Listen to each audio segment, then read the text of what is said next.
Ողջույն բոլորին, ձեզ հետ Գևորգն է ու հերթական վիկենդը ավարտվեց։ Մի շարք թոփ հանդիպումներ մենք դիտեցինք, որոշներում անհասկանալի դրվագներ տեսանք, որոշներում զայրացանք, որոշներում ուրախացանք, մի խոսքով բոլոր էմոցիաները կային այս տուրում, որի մասին ես այսօր խոսելու եմ, ճիշտ է պետք է փորձեմ այս տեսանյութը շուտ հրապարակել, որովհետև արդեն իսկ այսօր մենք ունենք midweek հանդիպումներ Անգլիայի Պրեմիեր լիգայում, բայց հենց Անգլիայի Պրեմիեր լիգայի հանդիպումներն էլ լինելու են մեր այսօրվա հաղորդման կենտրոնում։ Manchester United-ը 4-րդ հանդիպումն անընդմեջ հաղթեց Տոտենհեմին ու կրկին հաղթեց բավական գեղեցիկ ֆուտբոլով Չելսին, հաղթեց Վուլվերհեմպտոնին, այնտեղ Քոլ Փալմերը վերադարձավ, նայեց իմ տեսանյութը, որ ես խոսում եմ, որ ինքը կարող է չհայտնվի աշխարհի առաջնությունում, ձևակերպեց հետ-թրիկ, Արսենալը հերթական հաղթանակը տոնեց, դե իսկ տուրի կենտրոնական հանդիպումը Լիվերպուլ-Մանչեսթեր Սիթին էր։ Վերջին տարիների դասական հանդիպում Անգլիայի Պրեմիեր լիգայում կրկին լի էր իրադարձություններով։ Կխոսենք նաև թեթև Իսպանիայից ու թեթև Գերմանիայից, ինչու ոչ։ Այնպես որ եթե ձեզ դուր գա այս տեսանյութը կամ եթե ձեզ դուր է գալիս ընդհանրապես այնինչ ես անում եմ, բաժանորդագրվեք իմ YouTube-յան ալիքին, հետևեք ինձ սոցիալական հարթակներում, հետևեք ինձ Telegram-ում, նախ, որովհետև մենք այնտեղ շատ ակտիվ ենք, ամենաառաջինը նորությունների հետ կիսվում եմ հենց Telegram-յան ալիքում, այնտեղ բավականին շատ ենք մենք քննարկում ֆուտբոլ, այնպես որ քեզ սպասում եմ այնտեղ, ինչպես նաև քեզ սպասում եմ իմ Instagram-յան հարթակում, որտեղ ես ունեմ ռիլերի շարք, որոնք պարբերաբար թարմանում են, այնպես որ երկու սոցիալական հարթակ կա, գումարած YouTube-ը, որպեսզի դուք հանգիստ զգաք, որ կիմանաք ֆուտբոլային վերջին նորությունները ու կքննարկեք դա ինձ հետ։ Բացի այդ նաև ցանկանում եմ նշել Ֆուտբոլիստ Արմենիա ֆուտբոլային խանութը Մաշտոցի 7 դրոփ 5 հասցեում, նրանք այսպիսի գեղեցիկ մարզաշապիկներ են վաճառում, որակյալ մեծ տեսականիով, ես նորից եմ ասում, այնտեղ չկա մարզաշապիկ, որ դուք չեք գտնի, այնպես որ եթե դեռ չունեք ձեր սիրելի թիմի մարզաշապիկը կամ ունեք թիմ, որի մարզաշապիկը ձեր դուրը գալիս է, բայց դուք դեռևս չգիտեք թե որտեղից գնել, ապա ասում եմ, գնացեք Մաշտոցի 7 դրոփ 5 ու գնեք Ֆուտբոլիստ Արմենիայից ձեր սիրելի ֆուտբոլային մարզաշապիկը։ Քննարկենք ֆուտբոլ, որովհետև ես զգում եմ, որ այսօր մի փոքր էմոցիոնալ տեսանյութ է լինելու։ Դե ինչ ընկերներ, կարծում եմ սկսենք այս անգամ իսպանական Լա լիգայից, որովհետև այնտեղ խոսելու շատ բան չունեմ, խոսենք Լա լիգա, հետո մի հատ արագանցնենք Գերմանիային։ Եվ վերջում թողնենք ամենահամովը Անգլիայի Պրեմիեր լիգան։ Իսպանական Լա լիգայում ոչ մի անակնկալներ տեղի չունեցան։ Իրականում, եթե խոսենք ինչ որ չափով փոքրիկ անակնկալներից, ապա Ատլետիկո Մադրիդը եւս մեկ խաղով ցույց տվեց, որ ինքը այս մրցաշրջանում չի մասնակցելու չեմպիոնական պայքարին ու այս պայդրությամբ արդեն 12 միավորով յետե երկրորդ տեղում ընթացող Մադրիդի Ռեալից, նույն քաղաքը ներկայացնող մյուս թիմից, Մադրիդի Ատլետիկոն Իսպանիայի գավաթի խաղարկությունում 5-0 հաշվով հաղթելով Բետիսին, տպավորություն ստեղծեց, որ Բետիսի դեմ խաղալը բավականին հեշտ է, բայց Պելեգրինի թիմը մյուս խաղում արդեն ներքին առաջնությունում ցույց տվեց, որ Դիեգո Սիմեոնեն եւ իր տղաները սխալվում են ու հաղթեց 1-0 հաշվով Անտոնիի գոլի շնորհիվ։ Ատլետիկոն ես շարունակում եմ պնդել, որ ինքը արդեն Դիեգո Սիմեոնեի օրոք ոչ ստաբիլ թիմ է, Ատլետիկոն հնացել է Սիմեոնեի օրոք ու կարծում եմ, որ ժամանակը եկել է, որ արգենտինացի մասնագետը բաժանվի Մադրիդյան թիմից, այլապես նույն մակարդակը կպայի Ատլետիկոն, այսինքն ինչպիսին է եղել Ատլետիկոն, ինքը միշտ Չեմպիոնների լիգայի 1/8 քառորդ եզրափակիչի թիմ է, ինքը միշտ խնդիրներ է առաջացնում, անհարմար է խաղալ իրար դեմ եւ այլն, բայց Ատլետիկոն իր փայլը, այն փայլը, որը մենք տեսանք, չգիտեմ, թեկուզ եւ մինչեւ 2018-19 մրցաշրջան, դրանից հետո այլևս նույնը չէ ու գնալով, այսպես ասենք, դեգրադանում է Մադրիդի Ատլետիկոն Դիեգո Սիմեոնեի օրոք։ Նա թույլ տվեց, որպեսզի Բարսելոնան եւ Մադրիդի Ռեալը պոկվեն առաջ այդ չեմպիոնական պայքարում ու վերջնականապես հաստատեն, որ չեմպիոնության համար պայքարը կրկին զարգանալու է այս երկու թիմերի միջև։ Բարսելոնան հաղթեց 3-0 հաշվով Մալյորկային, իրականում եթե նայում ենք հաշվին, ապա խնդիրներ չի առաջացրել Մալյորկան, բայց առաջին խաղակեսում մինչև Ռոբերտ Լևանդովսկիի խփած գոլը 30-րդ րոպեին Բարսելոնայի մոտ տոտալ աղետ էր, Մալյորկան մեկը մյուսի հետևից կարողանում էր վտանգավոր գրոհներ ձեռնարկել, պահեր ստեղծել կրկին աչքի էին ընկնում Բարսելոնայի պաշտպանները իրենց բարձր դիրքավորմամբ, որ նրանք փորձում էին արհեստական խաղից դուրս վիճակ ստեղծել, չէր ստացվում ու մի քանի դրվագ այդպես կարողացավ Մալյորկան ստեղծել։ Առաջին խաղակեսում բավականին լավն էր Մալյորկայի վիճակագրությունը, իրենք 10 հարված կատարեցին դեպի դարպասը, որոնցից 2-ը դիպուկ էր, բայց երկրորդ խաղակեսում արդեն Բարսելոնան խաղը վերցրեց իր ձեռքը ընդհանրապես Ռոբերտ Լևանդովսկիի խփած գոլից հետո, երբ ռեալիզացիայի լուրջ խնդիր ուներ Մալյորկան, դրանից հետո Բարսան ստեղծեց 1 վտանգավոր պահ ու խփեց 1 գոլ ու երևի թե այդ պահից սկսած ամեն ինչ ավարտվեց, որովհետև Բարսելոնան խաղը վերցրեց իր ձեռքը, Բարսելոնան սկսեց գնդակ գլորել, թելադրել խաղը ու երկրորդ խաղակեսում արդեն ոչ մի շանս չտվեց մրցակցին, Լամին Յամալը դարձավ գոլի հեղինակ, դե իսկ վերջում Մարկ Բեռնալը բավականին գեղեցիկ գոլ խփեց կոմբինացիոն գրոհից հետո։ Ինչ կարելի ասել այս խաղի մասին, էականորեն ոչինչ, որովհետև ես նորից ու նորից շեշտում եմ, որ իսպանական Լա լիգայում մրցակցությունն այնքան թույլ է, որ Բարսելոնայի ու Ռեալի դեմ շատ քիչ թիմեր կան, որ կարող են ատամ ցույց տալ։ Այո, լինում են պարբերաբար, որ չգիտեմ, Ռեալն է սայթակում կամ Բարսելոնան է սայթակում X խաղերում ավելի թույլ մրցակիցների հետ, բայց ես ձեզ վստահեցնում եմ, որ դա ոչ թե ավելի շատ կապված է մրցակցի լավ պատրաստվածությունից, այլ դա կապված է ոչ ստաբիլ ֆուտբոլից, որը կա այս պահին մեր իրականությունում։ Դրա մասին կխոսեմ ամենավերջում։ Բարսայի հաղթանակը բավականին լավն էր, Բարսան շարունակում է իր հաղթանակների շարքը, եթե չեմ սխալվում, վերջին անգամ Բարսան պարտվել են Ռեալ Սոսիեդադին, այո, 2-1 հաշվով, դա հունվարի 19-ին էր ու դրանից հետո 1, 2, 3, 4, 5, 6 անընդմեջ հաղթանակ է տոնել Բարսելոնան, բավականին լավ մարզավիճակում են գտնվում, բայց top թիմի դեմ ես վստահեցնում եմ, որ Բարսելոնան խնդիրների առաջ է կանգնելու հենց նրա համար, որ նրա պաշտպանությունը դեռևս աղետալի վիճակում է։ Նրա ուղիղ մրցակիցը Մադրիդի Ռեալը ոչ պակաս ձանձրալի ֆուտբոլով, որպես այդպիսին վառ հանդիպումներ Բարսեո Ռեալի կողմից այս տուրում չտեսանք։ Ռեալը արտագնա խաղում մրցեց Վալենսիայի հետ, 2 բան ես կարող եմ առանձնացնել այդ խաղից։ Ռեալը հաղթեց 2-0 հաշվով, Կարերասն ու Կիլիան Մբապեն դարձան գոլերի հեղինակներ, 2 բան, առաջինը դա թե ինչ խայտառակ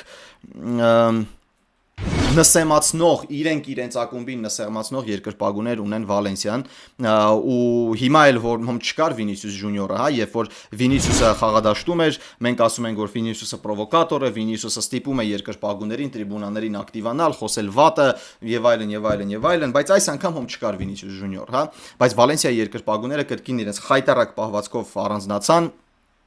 ու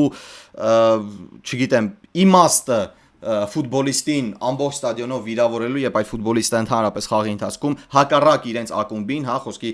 կոշտ պայքար, կոպիտ պայքար, լեզվակռի ֆուտբոլիստների հետ, անընդհատ բողոք եւ այլն չուներ Կիլիան Մբապեն, բայց ամբողջ ստադիոնով վանկարկել անառակի որդի հազար ներողություն, եթե ինձ դիտում են տարիքով ինձանից շատ ավելի փոքր ֆուտբոլասերներ, բայց դա այն է ինչ կա, հաստատ համացանցում արդեն իսկ կարդացել եք, խաղը կանգնեցնում է գլխավոր մրցավարը, իրականում շատ անհասկանալի էր ու դա շատ տգեղ էր, ամբողջ հմայքը ֆուտբոլի այդ իրավիճակը փչացրեց ու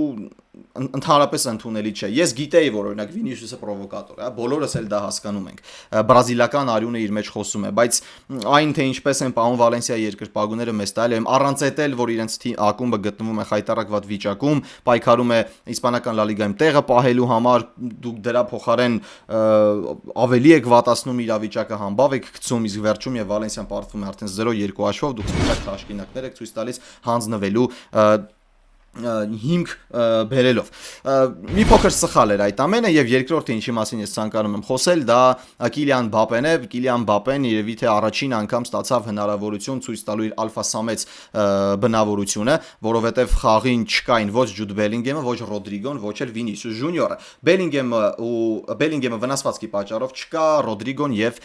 Վինիսիուսը որակազրկված էին։ Կիլիան Մբապեն ուներ ամբողջ ազատություն հարցակման կրակակետում, ձախից խաղում էր այնտեղ Գոնսալո Գարսիան, աչից եթե չեմ սխալվում Աստանտուոնոն էր ու Կիլիան Մբապեն միանձնյա առաջատարն էր այնտեղ, համեմատականներ նույնիսկ չէին կարող լինել, բայց որպես այդպեսին Մբապեն ոչինչ չստեղծեց խաղից, չվերցրեց խաղի իր ձեռքը եւ ինքը սիրում էր եզր գնալ, ինքը եզր չի գնում ու կարծես թե ավարտվում է այն համոզմունքը, ավարտվում է այն տենդենսը, որ Կիլիան Մբապեն ավելի շատ եզրի ֆուտբոլիստ է քան կենտրոնի, երևի թե արդեն ինքն էլ է սովոր կենտրոնական հարձակվողի, այսինքն կենտրոնական հատվածում գործունեություն ծավալելու վրա ու ինքը կարծես թե դժվար թե հանդես գա արդեն որպես եզրային ֆուտբոլիստ, վինգեր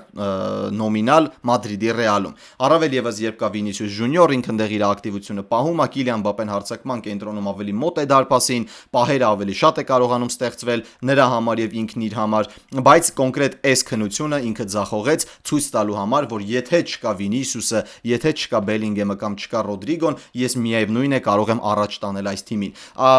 Խաղը ընդհանրապես դուրս չեկավ, Տրենտ Ալեքսանդր-Արնոլդը վերադարձավ վնասվածքից, բայց կոնկրետ Իսպանական Լա Լիգայի մասին խոսելու շատ քիչ բան ունեի։ Երկու գրանդ թիմ, որոնք հանգիստ հաղթեցին, առանց որևէ դրամայի, առանց որևէ էմոցիայի,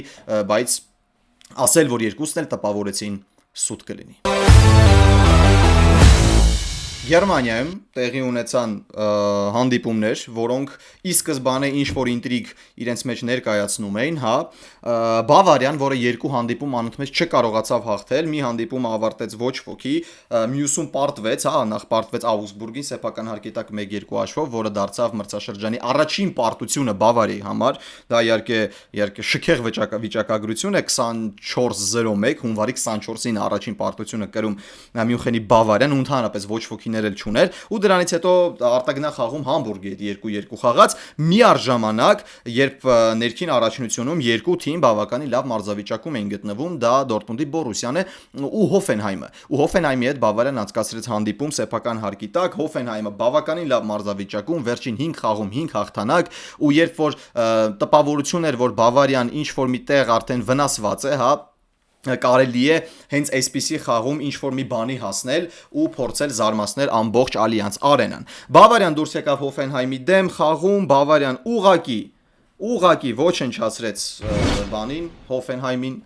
կարմիր քարտ ստացավ Ակպո Գուման, կներեք Հոֆենհայմի բոլոր ֆուտբոլիստերին չգիտեմ, Ակպո Գուման ստացավ կարմիր քարտ ու դրանից հետո ամեն ինչ սկսվեց։ Այո, Քեյնը 2 գոլ խփեց 11 մետրանոցից, երբ իմ ընկերներն ասում են, որ երբ որ խոսքը գնում է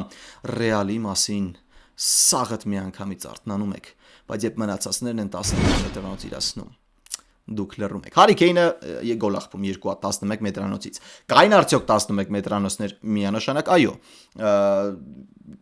Եթե լինում է 11 մետրանոց Ռեալի դարպասին ու այդ 11 մետրանոցը 100%-անոց է, չեմ հիշում մի դրվագ, որ ես ասեմ, թե ինչու է Մադրիդի Ռեալը 11 մետրանոց իրացնում։ Ինչևէ, Բավարիան հաղթեց ընդհանուր 5-1 հաշվով, Քեյնը դուբլ, Լուիս Դիասը հեյթրիկ, ու ես շարունակաբար դիտում եմ Լուիս Դիասի խաղը, արդեն Բավարիայում շարունակում եմ հիանալ, ու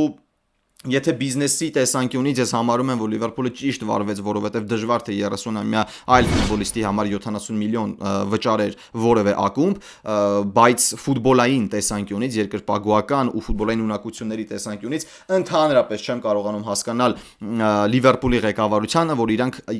երկընտրանքի մեջ, հա, Գակպո թե Լուիս Դիաս որոշում են վաճառել Լուիս Դիասին, որը ֆանտաստիկ ֆուտբոլ է խաղում Բավարիայում, առանցքային խաղացող է, լավագույն ռմբարկուներից մեկն է, լավագույն տրանսֆերներից մեկն է ամառային տրանսֆերային պատուհանի ընթացքի, իսկ դե Կոդի Գակպոն ինչ է անում խաղադաշտում, էդի գիտի միայն Կոդի Գակպոն։ Վստահ եմ Արնե Սլոտը եւս չի հասկանում։ Բավարիան հաղթեց 5-1 հաշվով, երբ տպավորություն էր, որ Բավարիան գուցե ինչ-որ միտեղ սայթակել է ու կարող է ինչ-որ չեմպիոնական պայքար սրվել, միանգամից Բավարիան ասում է, լավ, մի հատ կանգնեք, մի հատ հիշեք ես ով եմ ու ես ինչ կարող եմ անել ձեր սիրելի թիմի հետ։ Բավարիան ունի 54 միավոր, խփել է 79 գոլ, բաց է թողել 19, որպեսզի հասկանաք, թե ինչ դոմինանտ է Բավարիան Գերմանիայի առաջնությունում, ուղղակի նայեք խփած ու բաց թողած գոլերի տարբերությունը։ Հոֆենհայմը շարունակում է մնալ երրորդ հորիզոնականում, շարունակում է պայքարը, վստահ եմ թե Բորուսիայի հետ, թե Լայպցիգի հետ, որպեսզի հայտնվի Չեմպիոնների լիգայում, այնտեղ պայքարը մղվում նաև Շտուտգարտի ու Լևերկուզենի Բայերի միջև, այնպես որ Չեմպիոնների լիգայի գոտու համար Գերմանիայում բավականին ակտիվ պայքար է, բացի չեմպիոնականից, որովհետև ուղղակի երկար տարիներ մենք ունենք արդեն այնպիսի մի իրավիճակ, որտեղ կա Գերմանիայի առաջնություն ու կա Բավարիա։ Բավարիան եթե տրամադրվում է, Բավարիան եթե ցանկանում է, ինքը ուղղակի չի նկատում իր մրցակիցների ներքին առաջնությունում։ Եվս մի քանի հաղթանակ, եթե սայթակեն մրցակիցները ու արդեն մոտ լինի ապահովելուն Գերմանիայի գավաթը Վինսեն Կոմպանին, ես վստահաբար կարող եմ ասել, որ Բավարիան կենտրոնանալու է Չեմպիոնների լիգայի վրա, հաշվի առնելով, որ Բավարիան լավագույն ութնյակում էր ու ինքը 1-16-ից չի սկսելու պայքարը միջեվրոպական մրցաշարում, այնպես որ Բավարիան ունի լավ ժամանակ հիմա հանգստանալու ու լավ ժամանակ տրամադրվելու առաջիկա հանդիպմանը։ Ամենածիծաղալուն երևի այդ խաղում այն էր, որ Կարլը Բավարիայի կենտրոնական կիսապաշտպանը փորձում էր Կրիշտիանո Ռոնալդոյի ոճով այնտեղ step over-ներ կա, ինքը փորձում էր դա անել ֆուտբոլիստի դիմաց, ինքը ուղղակի սխալվեց, չկարողացավ այդ հնարքը կատարել, գնդակը դուրս եկավ դաշտի սահմաններից ու Հոֆենհայմի ֆուտբոլիստի ռեակցիան իհարկե անգին էր, երբ որ ինքը sense ուղղակի բութ ցույց տվեց, ասեն որ ապրես դու բավականին լավն ես։ Դա երևի թե Լուիս Դիասի գնահատականը 10 ու Հետրիկը պլյուս դրան նաև այդ Կարլի դրվագը իհարկե ամբողջ զարդներ Բավարիա Հոֆենհայմ խաղի վերաբերյալ։ Գերմանիայի Բունդեսլիգայում ամեն ինչ շատ հանգիստ է, Գերմանիայի Բունդեսլիգայում ամեն ինչ ընթանում է այնպես ինչպես միշտ է ընթացել, Բավարիան առաջին հորիզոնականով, իսկ կարգով ավելի ցածր թիմերը պայքարում են Չեմպիոնների լիգայի ուղեգրի համար։ Թե ինչ կլինի վերջում մենք կխոսենք, բայց երևի թե սա ցույց տվեց, որ նույնիսկ խոցելի Բավարիան թեկուզ մրցաշրջանի ինչ որ ժամանակահատվածում շատ ավելի ուժեղ թիմ է, քան լավ մարզավիճակում գտնվող Բունդեսլիգայի այլ թիմ։ Դա Բավարիան է, դա այդպիսի թիմ է, գերիշխան թիմ է իսպանական Լա լիգայում։ Չնայած որ ընդդեղ լիներ, կարծում գերիշխան թիմ կլիներ։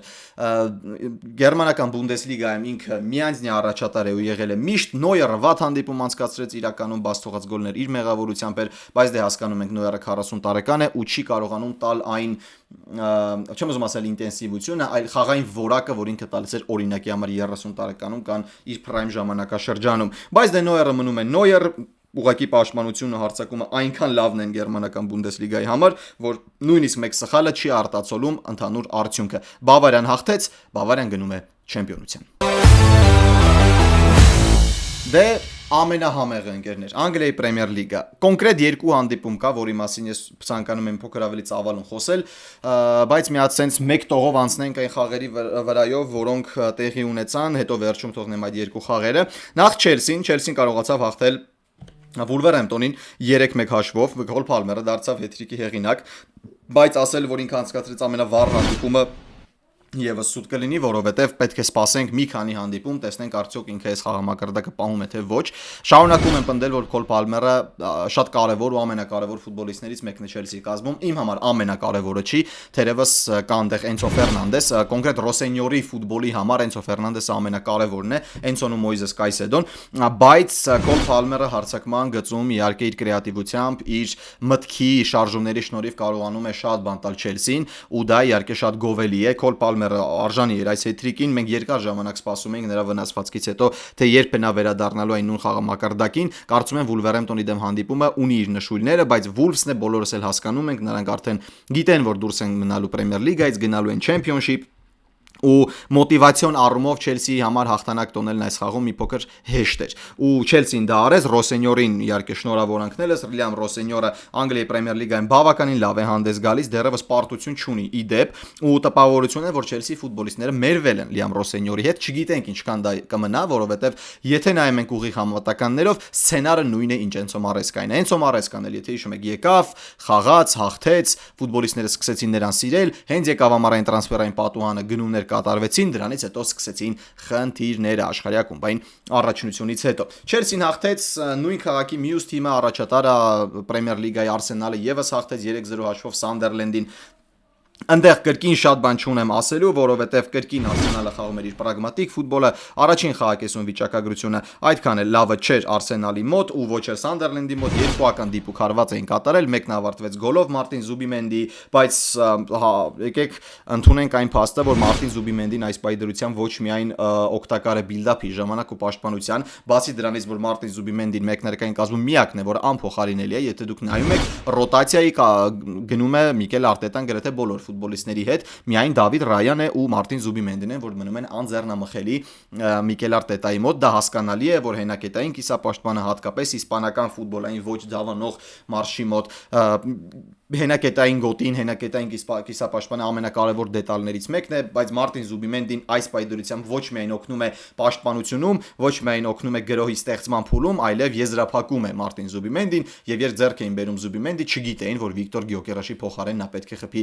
այդպիսի գոլեր, որոնք միավորներ կպարգևեն հենց Արսենալին։ Առաջին անգամ չէ, որ Մարտին Զուբիմենդիի գոլը բերում է հաղթանակ, այնտեղ ես հիշում եմ դուբլ ձևակերպեց, եթե չեմ սխալվում, ինքը Տոտենհեմին գոլ խփեց։ Մի խոսքով, Մարտին Զուբիմենդին հիասքանչ տրանսֆեր էր Արսենալի համար։ Դե իսկ Արսենալը շարունակում է իր պրագմատիկ ֆուտբոլով, ես ոչ մի բացասական բան դրա վերաբերալ չեմ պատրաստվում ասել, որովհետև միակ նպատակը Արսենալի այս պայդրությամբ դա Պրեմիեր լիգան հաղթելն է, իրան գնում են այդ ճանապարհով, իսկ վերջում հիշելու են միայն արդյունքը, թե ինչպես է հասել Արսենալը չեմպիոնության, 2-3 տարի անց ոչ մեկին դա չի հետաքրքրելու։ Եվս մեկ բան, Գաբրիել Ժեզուսի արկայությունը խաղադաշտում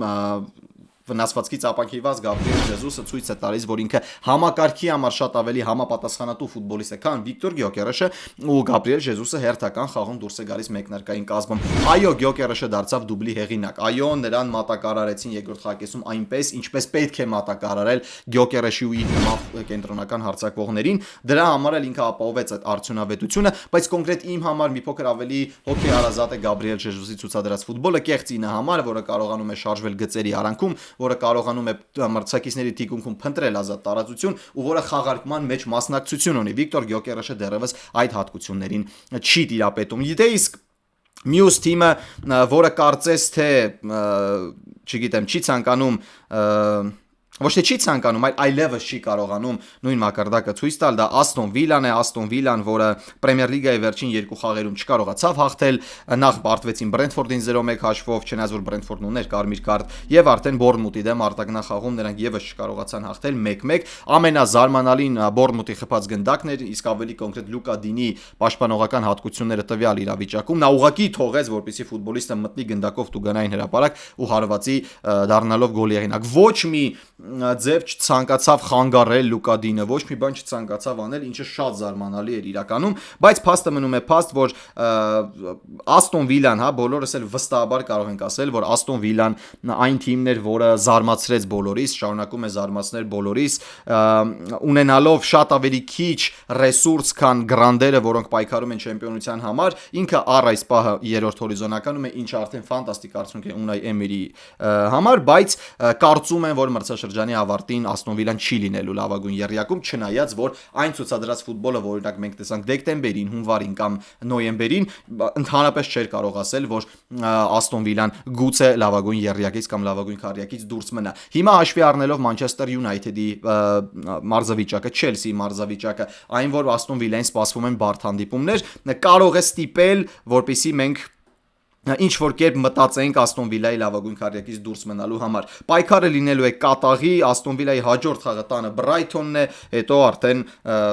գալիս են մի շարք անհարմար մրցակիցներ, որոնք կարող են խոտան առաջացնել Աստոն Վիլայի մոտ։ Թերևս մեկ տողը տևեց 6 րոպե, բայց երևի թե սա էր Պրեմիեր լիգան, գնանք քննարկենք Յունայթեդ Տոտենհեմ, դե իսկ վերջում Լիվերպուլ Սիթի։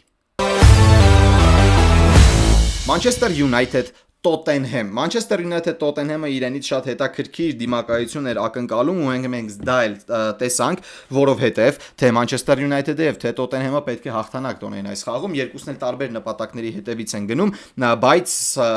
կարծում եմ, որ խաղով էլ ցույց տվեց, թե ով է ավելի մեծ մոտիվացիայով մոտեցել տվյալ հանդիպմանը։ Մանչեսթեր Յունայթեդի հետ կապված, չգիտեմ, միայն դրականը կարող եմ ասել, ինչու առավել եւս որ ես Լիվերպուլի երկրպագու եմ, այս պայդրությամբ կրում եմ Լիվերպուլի մարզաշապիկը, բայց չեմ կարող ուղղակի չհիանալ Մայքլ Կարիկի կատարած աշխատանքով, հա, երկար տարիներ մենք սպասում ենք այս Մանչեսթեր Յունայթեդին, ամեն մարզից հետո մենք հույս ունենք, որ Մանչեսթեր Յունայթեդը կարող է ծաղկել, Մանչեսթեր Յունայթեդը կարող է մրցակից լինել, Մանչեսթեր Յունայթեդը կարող է գալ ֆուտբոլը, որը աչքին հաճելի է, բայց քանի մարզիչ մենք փոխեցինք, սպասեցինք, եկան, գնացին, բայց ոչ մի փոփոխություն չտեսավ, ու երբ արդեն բոլորը վստահ են, որ Մայքլ Կարիկը ուղղակի եկել է մթնոլորտը փոխելու, գուցե լավագույն տասնյակում պահելու համար Մանչեսթեր Յունայթեդին եւ այլն, Մայքլ Կարիկը ուղղակի շլացուցիչ աշխատանք է կատարում Մանչեսթեր Յունայթեդում, թե ինչպես նա կարողացավ այրվող տուն մտնել ու չեմ ուզում ասել ամբողջությամբ մարել, բայց մեծ մասը մարել ու միայն թիմային առումով ցուցադրել գեղեցիկ ֆուտբոլ, ակնահաճո ֆուտբոլ, արդյունավետ ֆուտբոլ, դա ուղղակի իհարկե փայլուն աշխատանքն է Մայքլ Կարիկի եւ իր մարշչական շտաբի։ Մանչեսթեր Յունայթեդ Տոտենհեմ հանդիպումը ընթացավ երկու սցենարով, միջև կարմիր քարտ ու կարմիր քարտից հետո Բայց կոնկրետ եթե հանդիպմանը նայում ես Manchester United-ը տոտալ դոմինանտ էր ամբողջ հանդիպման ընթացքում։ Նախ United-ը սկսում էր բավականին հետաքրքիր 4-2-3-1 դասավորվածությունը աշխատում է։ Ես երևի թե սխալվում էի կոնկրետ մարտավարական սխեմայի վերաբերյալ, որ ասում էի կապ չունի 4 կամ 3 կամ այնտեղ 4-ով են խաղում, մեկը պարտվում են եւ այլն եւ այլն։ Փաստը մնում է փաստ, որ այս պայդրությամբ 4 պաշտպանող խաղը աշխատում է Manchester United-ի մոտ ու այն դերաբաշխումը, որը կատարել է Michael Carrick-ը United-ի ֆուտբոլիստների համար, իդեալական է տվյալ խաղացողների։ Բանը Բրունո Ֆերնանդեշը 10 համար, հենակետային գոտում 1 ամբողջական քանդող, 1 խաղարկող, եզրերը բավականին ակտիվ, հարցակման կրակակետում մարդիկ արդեն մոռացել են Բենջամին Շեշկոյի մասին, որովհետև կա ֆանտաստիկ Բրայան Բեմո, որը հիասքանչ է աշխատում գծի վրա, որը հիասքանչ է գտնում ազատ տարածություններ, որը շատ լավն է դրիբլինգի վրա, որը նկատում է որտեղ, երբ եւ ինչպես կարող է ազատվել մրցակցի ճիրաններից ու դուրս գալ դեպի վտանգավոր դիրք։ Մի խոսքով Manchester United-ը ուղակի փայլուն է, բայց ամեն ինչ եկավ այս փայլունությունը, այս նկարագիրը տվյալ հանդիպման եկավ իհարկե Տոտենհեմից։ Տոտենհեմի խաղավոճը, Տոտենհեմը կա չէ որ ասում են դու կարող ես հեռանալ ինչ-որ մի հատ թաղամասից, բայց այդ թաղամասը քո մեջից դուրս չի գա։ Հիմա Տոտենհեմն է, ուզում ես, չգիտեմ, դու փորձիր անել ոչ բաներ, որոնք քեզ սովոր են, բայց միևնույն է կան բաներ, որոնք քեզ մեջ միշտ մնալու են։ Տոտենհեմի մոտ դա ոչ ստաբիլությունն է ու top 6 կոչվելու տենց մեղմ հնարավորությունը, այսպես ասենք։ Տոտենհեմը Թոմաս Ֆրանկի օրոք շատ հակասական կարծիքներ առաջացնող է, որովհետև Տոտենհեմը այս պահին գտնվում է Անգլիայի Պրեմիեր լիգայի 14-րդ հորիզոնականում։ Տոտենհեմը լավ ֆուտբոլ չի խաղում։ Տոտենհեմում տպավորություն է, որ ֆուտբոլիստները չունեն նույն հարգանքը գլխավոր մարշի նկատմամբ, ինչ օրինակ ունի Չելսին Լիամ Ռոսենյորի նկատմամբ, ու այդ անարգանքը, այդ թերահավատորեն մոտենալը բերում է այն արդյունքների, որը հիմա ունի Տոտենհեմը Պրեմիեր լիգայում, բայց միառժամանակ, երբ որ դու նայում ես, Տոտենհեմը Չեմպիոնների լիգայի վերջին տուրում հայտնվեց լավագույն ութնյակում ու միանգամից խաղալու ամեկուտ եզրափակում, դա եւս հակասական կարծիք է, բայց իմանալով Տոտենհեմին հնարավոր չէ վստահաբար ասել, որ Թոմաս Ֆրանկը մնալու է ղեկին մինչև մրցաշրջանի ավարտ, որովհետև մենք ունենք մարզիչ, որը հաղթեց առաջին եվրոպական գավաթը Տոտենհեմի համար, դրանից հետո նրան հեռացրեցին, ունենք մարզիչ, որ հասցրեց մինչև Անգլիայի գավաթի եզրափակիչ ու դրանից հետո մինչև եզրափակիչը նրան հեռացրեցին ու շատ հավանական է, որ նույն ճակատագրին արժանա նաև Տոտենհեմը, բայց կոնկրետ այս հանդիպման ընթացքում պետք է մեղադրել միայն ֆուտբոլիստներին, պետք է ավելի կոնկրետ մեղադրել միայն Քրիստիան Ռոմերոին։ Շատերն ասում են ինչպես կարելի է համարել Քրիստիան Ռոմերոին լավ պաշտպան, ես վստահաբար կարող եմ ասել, որ նա բարձրակարգ պաշտպան է, նա բավականին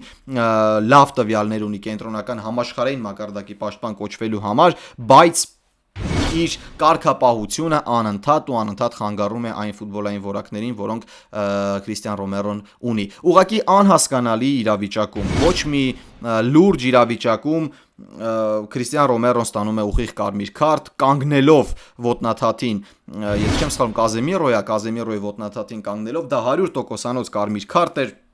Շատ անհասկանալի է, դա շատ ոչ պատասխանատու քայլ է թիմի ավագի կողմից, ու երբ ես հիշում եմ, որ Քրիստիան Ռոմերոն դուրս եկավ խաղից հետո նշեց ղեկավարությունը քննադատելով, որ այս ակումբը պետք է սենց, պետք է նենց, պետք է գնահատել արժեքները, պետք է եւ այլն, թիմի ավագը իրավունք ունի նման բաներ ասելու, ու ասեմ, որ Քրիստիան Ռոմերոյի խոսքերը ամբողջությամբ տեղին էին, բայց եթե դու թիմի ավագ ես, դու խոսքերիդ մեջ պատասխանատու ես, դու տեղին ես արտահայտվում ղեկավարության կամ մարզչական շտաբի վերաբերյալ, խնդրում եմ բարի գտնվիր ու կատարիր քո պարտականությունները նույնչափ պատասխանատու, ինչպես դու խոսում ես մնացածի մասին։ Սա անպատասխանատու քայլ էր Քրիստիան Ռոմերոյի կողմից, նա հեռացվում է խաղադաշտից, նրա փոխարեն մտնում է Ռադու Դրագուշինը, որը մեղմ ասած համեմատականներ չունի Քրիստիան Ռոմերոյի հետ, ու դրանից հետո Manchester United-ը ուղղակի ոչնչացրեց մրցակցին, որպեսզի հասկանաք վիճակագրորեն 23 հարված կատարել է Manchester United-ը, որից 10-ը եղել է դիպուկ եւ երկուսը ավարտվել է գոլով։ Նախ առաջին գոլը դասագրքային ֆանտաստիկ գոլ խփեց անկյունայինից Manchester United-ը, նման անկյունայիններ մենք հիշում ենք նախորդ մրցաշրջանում Լիվերպուլից եւ այդպիսի գոլ խփեց ի դեպ Լիվերպուլը Էտիհադում Manchester City-ին լրիվ նույն գոլը խփեց Էտիհադում Manchester City-ին, դե իսկ երկրորդ գոլը արդեն Բրունո Ֆերնանդեշի անատական վարպետությունն էր։ Ես կրկին նշում եմ, որ Բրունո Ֆերնանդեշը երբ մտածում է միայն ֆուտբոլի մասին, երբ Բրունո Ֆերնանդեշի կողքը չկա լարվածություն, չկա դրամա, ինչ ինքը շատ է սիրում, Բրունո Ֆերնանդեշը դառնում է աշխարհի լավագույն կիսապաշտպաններից մեկը։ Փառք Աստծո այս հանդիպումները, որ մենք տեսանք 4 խաղյա հաղթանակների շարքի ընթացքում, Բրունո Ֆերնանդեշը միայն ու միայն ծաղկում է, Բրունո Ֆերնանդեշը իրան զգում է ինչպես ձուկը ջրում 10 համարի դիրքում, հարձակվողի թիկունքում երկրորդ ֆուտբոլիստ միացող, որը ստանում է ազատություն հենակետային գոտում եզրեր տեղափոխվելիս եւ այլն, ուղղակի փայլուն ֆանտաստիկ տղա է Բրունո Ֆերնանդեշը։ Երևի թե եթե այսպես է շարունակվում, եթե խոսում ենք ֆուտբոլային որակներից ու մարզավիճակից, ապա Անգլիայի Պրեմիեր լիգայում կա երկու կիսապաշտպան, որ այս պայն գտնվում են խենթագույն մարզավիճակում, դա Դոմինիկ Սոբոսլայն է ու հենց Բրունո Ֆերնանդեշը, որոնք հարձակողական ոճի կիսապաշտպանների ցանկում այս պայդրությամբ կիլոմետրերով ավելի առաջ են քան մյուս կիսապաշտպանները։ Որակապես իմ կարծիքով ինքը զիջում է Ջուդ Բելինգեմին, շատ չի զիջում, բայց իմ կարծիքով 10 համարի դիրքում Ջուդ Բելինգեմը ավելի ֆանտաստիկ է քան Բրունո Ֆերնանդեշը, բայց դա չի նսեմացնում այն փաստը, որ մարզավիճակով այս պայդրությամբ Բրունո Ֆերնանդեշը շատ ավելի լավն է քան Ջուդ Բելինգեմը ու հավասարազոր է աշխարհի լավագույն 10 համարի դիրքի հարձակողական ոճի կիսապաշտպանի կոչմանը։ Ֆանտաստիկ Մանչեսթեր Յունայթեդ 4 հանդիպում անընդմեջ հաղթանակ, այսօր կամ վաղը Յունայթեդը անցկացնելու իր 5-րդ հանդիպումը Վեսթ Հեմի դեմ տնային, ու եթե դա էլ է հաղթում, այն մեր սիրելի ու արդեն մեմ դարձած տղան, որը չէր կտրում մազերը մինչև Յունայթեդը 5 անընդմեջ հաղթանակ չի տոնի, ի վերջո երևի թե կկտրի այդ մազերը ու Մանչեսթեր Յունայթեդը կհաղթի Վեսթ Հեմին։ Խոսել շուտ է, որովհետև մենք գիտենք նման պատասխանատու պահերին վերջին տարիներին ինչպես է Մանչեսթեր Յունայթեդը մոտենում, բայց ես ցանկանում եմ նշել, որ Մանչեսթեր Յունայթեդի համար էական տարբերություն չկա այդ տղայի մազերը, մենք հասկանում ենք դա մեդիա է, դա տարածում է, դա հայտնիություն է, դա հետաքրքրություն է մտցնում, բայց Մանչեսթեր Յունայթեդը վստահաբար կարող եմ ասել, որ դուրս է գալու խաղադաշտ 3 միավորի համար, որպեսզի շարունակի պայքարը Չեմպիոնների լիգայում տեղը ապահովելու համար։ Դե իսկ Մայքլ Կարիկին միայն գովեստի խոսքեր, Մայքլ Կարիկը ֆանտաստիկ է, ամենամեծ բանը, որ ես շնորհակալ եմ Մայքլ Կարիկից ու դա միակն էր, ինչ ես պարբերաբար նշել եմ, չեմ հասկանում, դա Կոբի Մեյնուին օգտագործելն է, Ռուբեն Ամորիմը ընդհանրապես չէր վստահում Կոբի Մեյնուին, խաղացնում էր Մանուել Ուգարտե ու տապալվում էր ամեն անգամ, հասկանում եմ դա խաղավոճից ելնելով եւ այլն, բայց կոնկրետ Կոբի Մեյնուի հետ շատ սխալ էր վարվում Ռուբեն Ամորիմը, ու երբ եկավ Մայքլ Կարիկը ու սկսեց խաղացնել Կոբի Մեյնուին, ուղղակի նայեք Մեյնուին խաղը ու վայելեք, թե ինչպես է նա ընդունում գնդակը ճնշման տակ, թե ինչպես է նա կարողանում ազատվել այդ ճնշումից, ինչպես է նա գտնում հենակետային գոտում ազատ դիրքեր Լիսանդրո Մարտինեսի ու Հարի Մագուայրի համար։ Իդեպ Մագուայրն ու Լիսանդրո Մարտինեսը ֆանտաստիկ զույգ են կազմել, Հարի Մագուայրը երևի թե այս մարզավիճակով պիտի լինի մեկնարկային կազմում Անգլիայի հավաքականում ու գնա մունդիալ, բայց եթե խոսում ենք Կոբի Մեյնուից, ապա տղան հրաշամանուկ է ու տղան կարող է անել ավելին, քան հիմա ինքը ցույց է տալիս։ Դրա համար առանձին շնորհակալ եմ Մայքլ Կարիկին, բայց նաև շնորհակալ եմ, որ վերադարձնում է կարծես թե այն մրցակցային շունչը, որը երկար տարիներ ուներ Մանչեսթեր Յունայթեդը։ Ինչն է հիմա ավելի լավ, քան այն ժամանակ։ Հիմա թիմերը այլ կերպ են պատրաստվում Մանչեսթեր Յունայթեդի դեմ։ Հիմա թիմերը ավելի լրջորեն են մոտենում, ավելի այտենց տարածություն պայելով են մոտենում հանդիպմանը, հասկանալով, որ Մանչեսթեր Յունայթեդը կարող է խայթել ու կարող է խայթել շատ ցավոտ։ Լավագույն քառյակի համար պայքարում են Չելսին ու Մանչեսթեր Յունայթեդը։ Լիվերպուլն էլ այդ պայքարի մեջ, բայց կոնկրետ այն խաղերը, որոնք հիմա խաղում է ոչ ստաբիլության առումով Լիվերպուլը, նրան չի թողնելու լավագույն քառյակ։ Գոնե 5-րդ հորիզոնական, որովհետև այնտեղ մեկ տեղ կա, որ ավել կարող է ստանալ Պրեմիեր լիգան միավորների քանակով, բայց դա էլ երևի թե հստակ չեն կարող ասել, որովհետև այն ֆուտբոլը այս պայն, որը ցույց է տալիս Չելսին ու Մանչեսթեր Յունայթեդը, Լիվերպուլը ցույց չի տալիս։ Դե իսկ հիմա La Bomba, Լիվերպուլ, Մանչեսթեր Սիթի, երկու թիմեր, որոնք խնդիրներով են, երկու թիմեր, որոնք որպես այդպիսին արդեն իսկ առաջնայնություն չեն Անգլիայի Պրեմիեր լիգայում, կոնկրետ այս մրցաշրջանի մասին եւ խոսում ենք, միմյանց դեմ հանդիպեցին Էնֆիլդում, հա, երկու թիմերն էլ կադրային խնդիրներով, երկու թիմերն էլ խաղային խնդիրներով, Էրլինգ Հոլանդը վերջին հանդիպումներում պայստայինների նստարանին էր, այնտեղ Լիվերպուլի պաշտպանությունն է ինչ որ խայտարակ վիճակում կադրային առումով, չկա աջ պաշտպան ընդհանրապես, մի խոսքով, բայց ես փորձելու եմ ծավալվել կոնկրետ խաղային իրավիճակներին ու ես փորձելու եմ բացատրել, եթե դուք իմ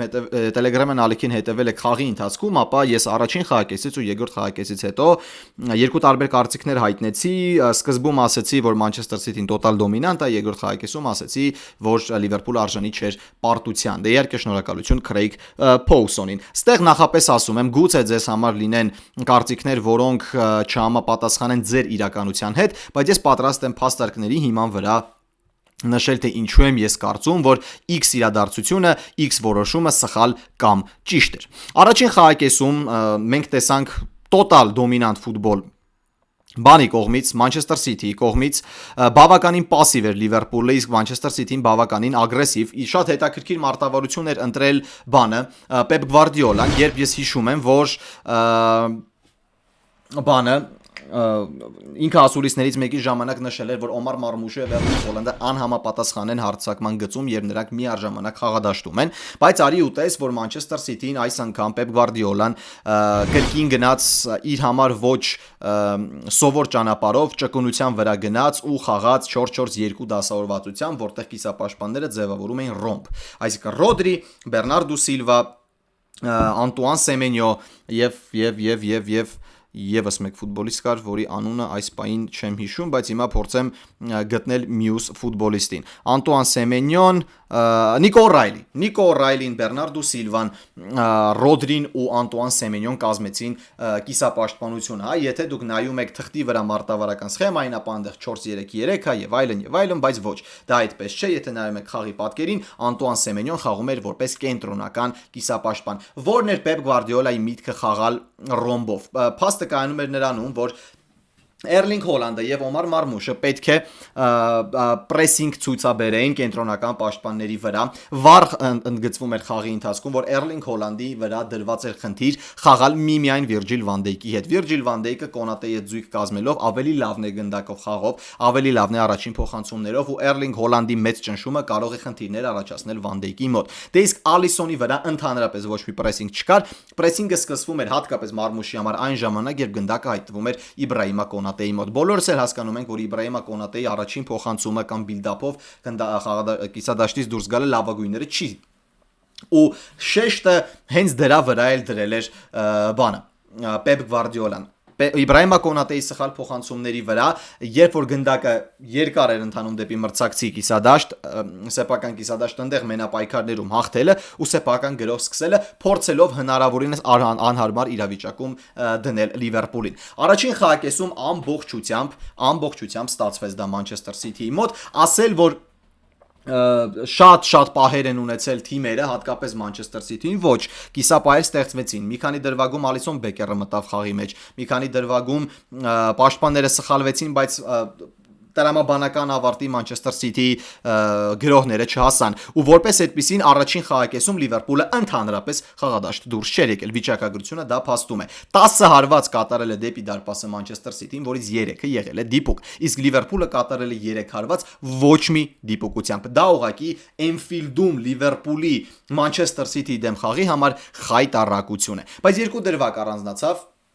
առաջին խաղակեսում, որի մասին ես ցանկանում եմ իհարկե խոսել։ Նախ Վահագը, որ նշում է, որ եթե խոսում ենք Մոհամեդ Սալահի դրվագի մասին եւ այլն, պետք է ուշադրություն դարձնել նաեւ Օմար Մարմուշի դրվագի մասին։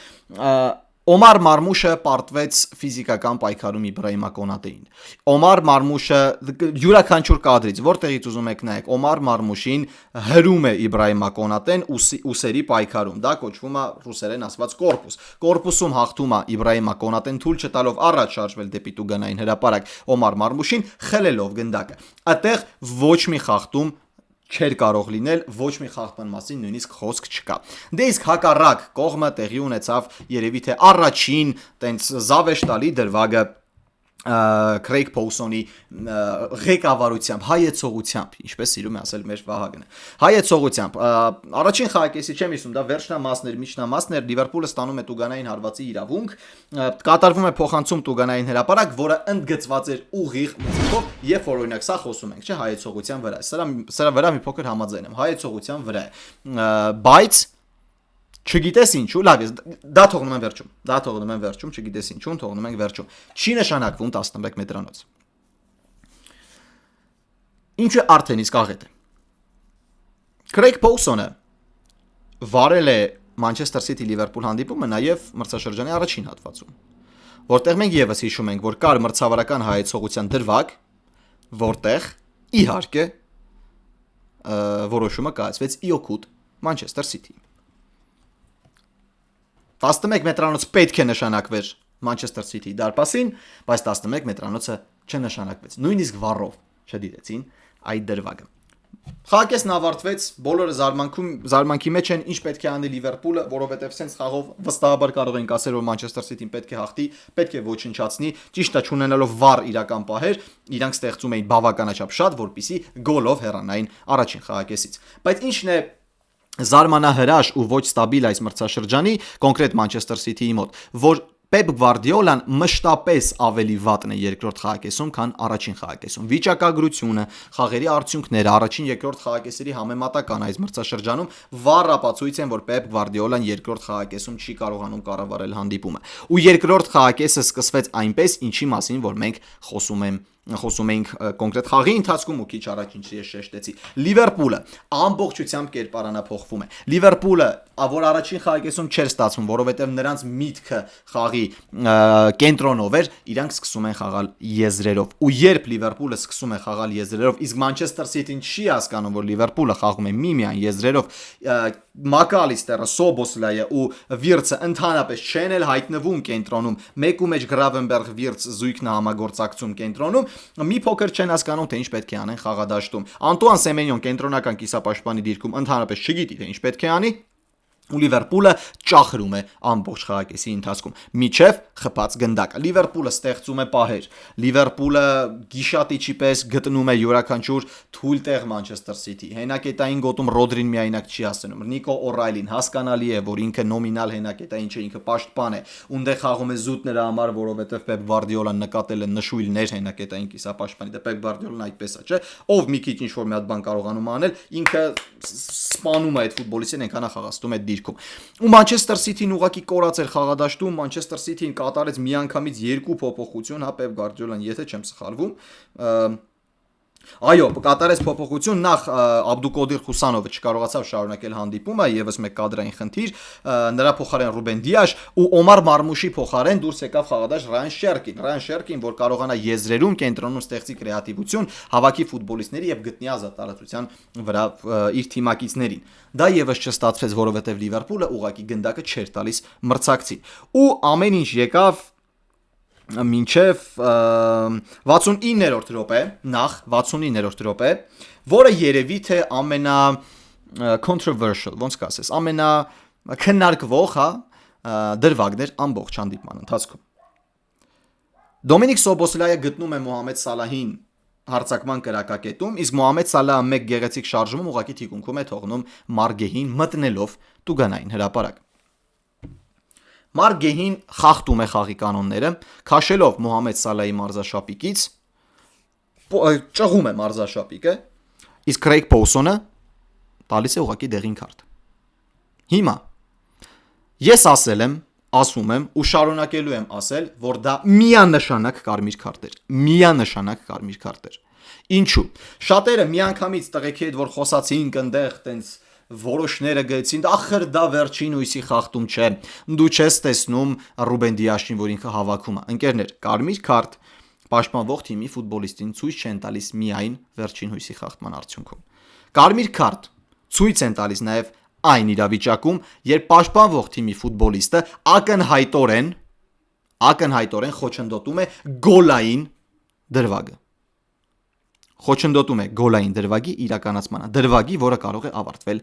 գոլով։ Երբ որ Արնե Սլոտը մամուլի ասուլիսի ժամանակ նշեց, որ դա կարմիր քարտ է, որովհետև Մոհամեդ Սալահը այդ դիրքից 9 տարի գոլ է խփել, 9 տարի, ոչ մեկ չի կարող ասել, որ դա դեղին քարտ էր, որովհետև Մոհամեդ Սալահը լավ մարզավիճակում չէ ու ինքը երևի տետեից գոլ չէր խփի։ Մոհամեդ Սալահը եթե կես մրցաշրջան այդտեղից գոլ չի խփում, ինքը 9 տարի այդ դիրքից գոլ է խփել։ Դա ակնհայտ կարմիր քարտ էր։ Ակնհայտ կարմիր քարտ էր, որովհետև FIFA-ի օրենքների dogs denying an obvious goal scoring opportunity։ Դա FIFA-ում գրված կանոնակարգ է, որտեղ ինչպես միշտ նեյտրալ երկրպագուները համարում են, որ դա մրցավարի հայեցողության որոշում էր, դե իսկ մրցավարը իհարկե որոշում է կայացնում իօքուտ Մանչեսթեր Սիթի։ Առաջին անգամ չէ, որ մենք դա նկատում ենք, որ Մանչեսթեր Սիթիի կողմից Մանչեսթեր Սիթիի օգտին կատարվում են ինչ որ որոշումներ։ Մարգեհին պետք է հեռանար։ Մարգեհին անցկացրեց էլիտար հանդիպում, ֆանտաստիկ։ Իրոք ինքը փակում էր բոլոր ճանապարհները, ինքը փոխանցումներով լավն էր, ինքը առաջատար էր, չնայած որ թիմում ինքը նոր եկա, ինքը շատ լավ էր կառավարում պաշտպանությունը, տպավորություն էր, որ ինքը երկար ժամանակ է Մանչեսթեր Սիթիում, բայց Մարգեին այդ էլիտար ֆուտբոլը խաղաց մինչև 69-րդ րոպե, դրանից հետո Մարգեին խաղադաշտում ուղակի չպետք է լիներ։ 74-րդ րոպե գնդակը 30 մետր հեռավորության վրա հայտնվում է Դոմինիկ Սոբոսլայի մոտ։ Գեներ Սոբոսլայը մրցաշրջանի լավագույն ֆուտբոլիստն է Լիվերպուլում։ Ու հիմա ոնց էլ խաղան մնացածը մինչև մայիս, ես վստահաբար կարող եմ ասել, որ Դոմինիկ Սոբոսլայը լավագույնն է։ Վստահաբար կարող եմ դա ասել։ Ջանլուիջի Դոնառուման սխալվեց։ Ջանլուիջի Դոնառուման սխալվեց, որովհետև ոչ թե թերագնահատեց, Վահագը ասեց թերագնահատեց Ջանլուիջի Դոնառուման, բայց ես կարծում եմ ոչ թե խնդիրը թերագնահատելու մեջ է, այլ խնդիրը գերագնահատելու մեջ է իր սեփական ուժերը, որովհետև ես վստահ եմ, որ Ջանլուիջի Դոնառուման իմանալով թե ինքը ինչ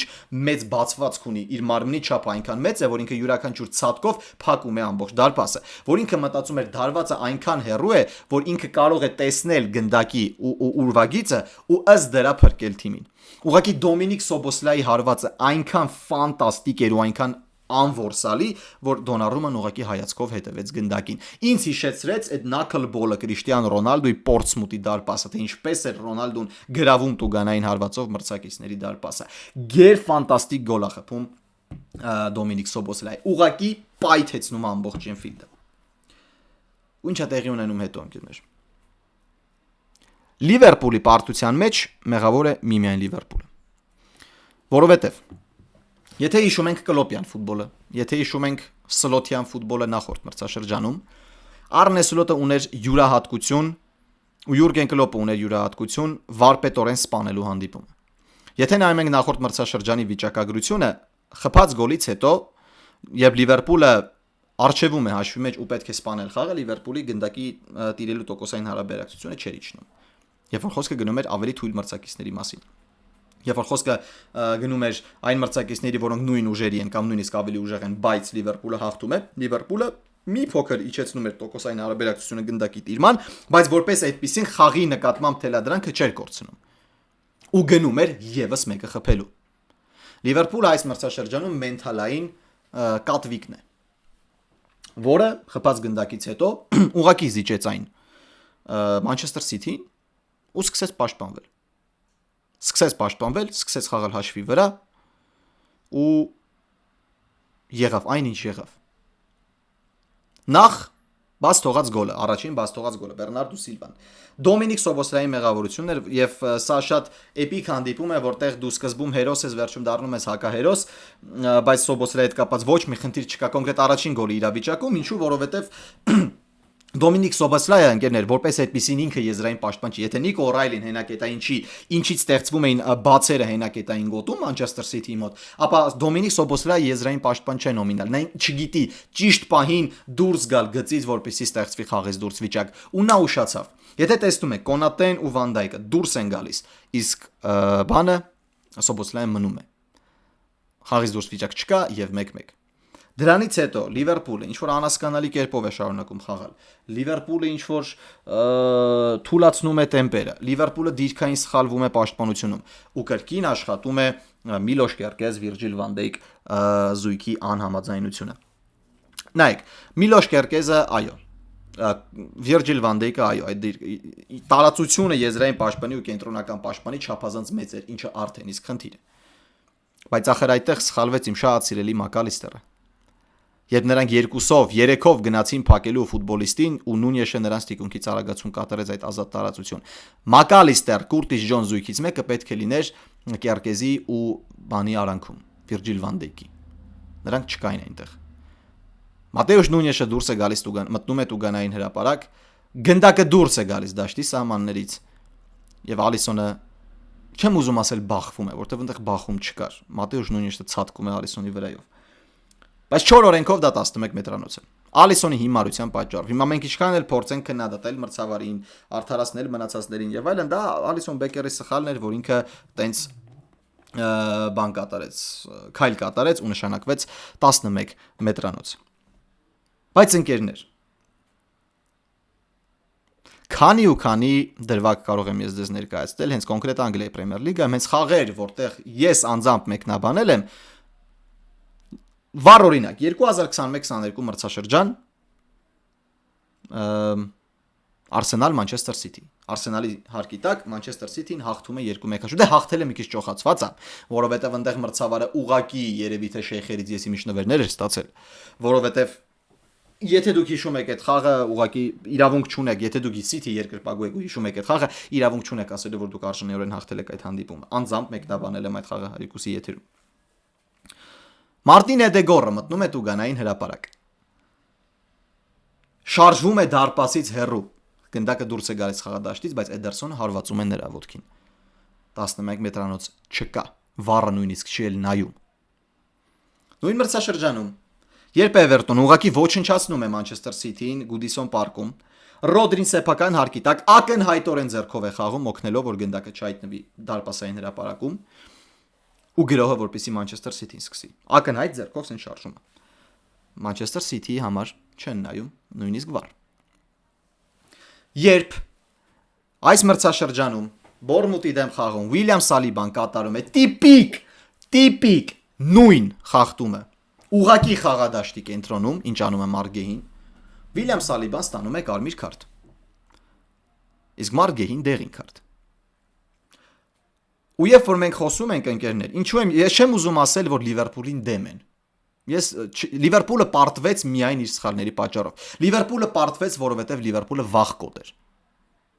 Մինչև խփած գոլը Լիվերպուլը ֆանտաստիկ էր։ Խփած գոլից հետո Լիվերպուլը վախեցավ ու պարտվեց միայն վախկոտության պատճառով։ Բայց երբ որ նայում ես մրցավարական որոշումներին, մրցավարական հայեցողություններին, վերջին տարիներին մի տեսակ ամեն ինչ այդ հայեցողությունները իօքուտ Մանչեսթեր Սիթի են։ Ու երբ որ դու համագումար ես կազմում, թե ինչի ասենց լինում ու միառժամանակ նայում ես իրադարձություններին, որ բացահայտում են, որ Մանչեսթեր Սիթին ունի 115 ֆինանսական fair play խախտում, 2 տարի առաջ այդ ամենը բացահայտվում, առ այսօր ոչ մի խոսակցություն նույնիսկ չկա դրա մասին։ Դրանից հետո ֆինանսական fair play 6 խախտում նկատվում է Էվերթոնի մոտ, վերջերս Լեսթերի մոտ, երկուսին էլ զրկում են միավորներից։ Հարց. Ինչու է այդպես։ Ինչու են օրենքները գործում որոշների համար, իսկ որոշների համար չեն գործում։ Սա շատ հետաքրքիր հարց է, որը առաջացնում է երկակի ստանդարտներ։ Բոլորն էլ գիտեն, որ Մանչեսթեր Սիթին ֆանտաստիկ թիմ է։ Մրցավարների օգնություն այստեղ ընդհանրապես պետք չէ։ Եթե դուք ինձ ասեք, որ ախր ինչ ես խոսում Գևորգ ջան, ծանր է ստանում, մրցավարական կողմնապահություն չկա, ուղղակի բոլորի հանդեպ սխալվում են, ընկերներ, եթե իսպանական Լա լիգայում հնարավոր է ասել դա, Անգլիայի Պրեմիեր լիգայում դա ասել հնարավոր չէ։ Գիտեք ինչու, որովհետև մենք ունենք վառ դրվագ, վառ օրինակ, որ մրցավարը ուղիղ ատելություն ուներ մեկ թիմի նկատմամբ, ուղղակի տեսանյութերը հայտնվեցին համացանցում ու մենք դրա մասին իմացանք։ Կհիշեք, ես մրցավարի անունը նույնիսկ չեմ էլ տալու, որովհետև նա սրիկա էր։ Բայց Լիվերպուլի հանդեպ ուղիղ ատելությունը նա ասում էր։ Ու որոշ լիքը դրվագներ ինքը կայացրել է մրցակցի օգտին, որովհետև դիմացի թիմը Լիվերպուլն էր։ Մանչեսթեր Սիթին հաղթում է, սա շատ կարևոր հաղթանակ էր Սիթիի համար, չեմպիոնության համար պայքարը շարունակելու։ Արդյոք ինքը կմնա միջև վերջ չեմպիոնական պայքարում, կախված է Արսենալի դեմ խաղից։ Եթե Սիթին հաղթում է սեփական հարկի տակ Արսենալին, գուցե չեմպիոնական պայքարը կվերադառնա, բայց միջև դա Մանչեսթեր Սիթին նաև չպետք է կորցնի միավորներ, որովհետև Արսենալը միավորներ կորցնել ընդհանրապես չի պատրաստվում։ Դե իսկ Լիվերպուլն է։ Ու ես կարդացի ընկերներ, ես կարդացի մի հատ շատ հետաքրքիր տեքստ Sports.ru տրիբունայում, իդեպ ձեզ եմ խորհուրդ տալի, եթե դուք սիրում եք ֆուտբոլային բլոգեր, մտեք կարդացեք։ Մի հատ շատ հետաքրքիր միտք էր գրել լրագրող, ու որ ես ցանկանում եմ ցիտել ու ես կիսում եմ նրա կարծիքը, Արնե Սլոտի ամենամեծ խնդիրն այն է, որ նա Յուրգեն Կլոպը չէ։ Դա Արնե Սլոտի ամենամեծ խնդիրն է։ Ու ինչ մենք սովոր ենք տեսնել Յուրգեն Կլոպի օրոք, մենք չենք տեսնում հիմա Հարի Քեյնս գրեք։ Մենք չենք տեսնում հիմա Արնե Սլոտի ժամանակ։ Ես չեմ ուզում որպեսզի Լիվերպուլը դառնա երկրորդ Մանչեսթեր Յունայթեդ, բայց ես ենթագիտակցաբար հասկանում եմ, որ մտքերը նույնն են։ Օրինակ, երբ Սեր Ալեքս Ֆերգյուսոնը գնաց Manchester United-ից քանի մարզիչ փոխեցին համեմատականներ անցկացնելով Sir Alex Ferguson-ը։ Այ Sir Alex-ը սենց էր անում, այ Sir Alex-ի օրոք սենց արդյունքներ էին։ Liverpool-ը շարժվում է այդ ճանապարհով։ Liverpool-ը արդյունքները չափում է Յուրգեն Կլոպի արդյունքների հետ։ Ու դա չափազանց վատ է։ Ես հուսամ, որ սա կփոխվի։ Arne Slot-ին ժամանակ կտան մինչև մրցաշրջանի ավարտ, բայց մենթալիտետն այն չէ։ Enfield-ը սովոր չէ տեսնել այսպիսի թիմի։ Enfield-ը սովոր է տեսնել թիմի, որը ոչնչացնում է, նույնիսկ գրանդերին։ Իսկ Slot-յան ֆուտբոլը էմոցիայի մասին չէ։ Իսկ եթե չկա էմոցիա Liverpool-ը գերհզոր չէ։ Ցավալի է։ Բայց Liverpool-ը պարտվեց իր իսկ վախկոտության պատճառով։ Մրցավարներին էլ ողջույն։ Manchester City շնորհավորում եմ։ Դուք արդար եք հաղթել։ Պետք է լիներ կարմիր քարտ ու պետք է լիներ 11 մետրանոց, բայց ոչինչ։ Մրցավարական հայեցողությունը ամեն ինչ որոշեց։ Այսօրվա համար այսքան ընկերներ, շնորհակալություն տեսանյութը դիտելու համար, եթե ձեզ դուր եկավ այս տեսանյութը լայք, բաժանորդագրվեք իմ YouTube-յան էջին, հետևեք ինձ սոցիալական հարթակներում, իսկ մենք կհանդիպենք արդեն Պրեմիեր լիգայի հերթական տուրի ավարտից հետո։ Ձեզ հետ Գևորգ Մալաքյանն էր։ Հաջողություն։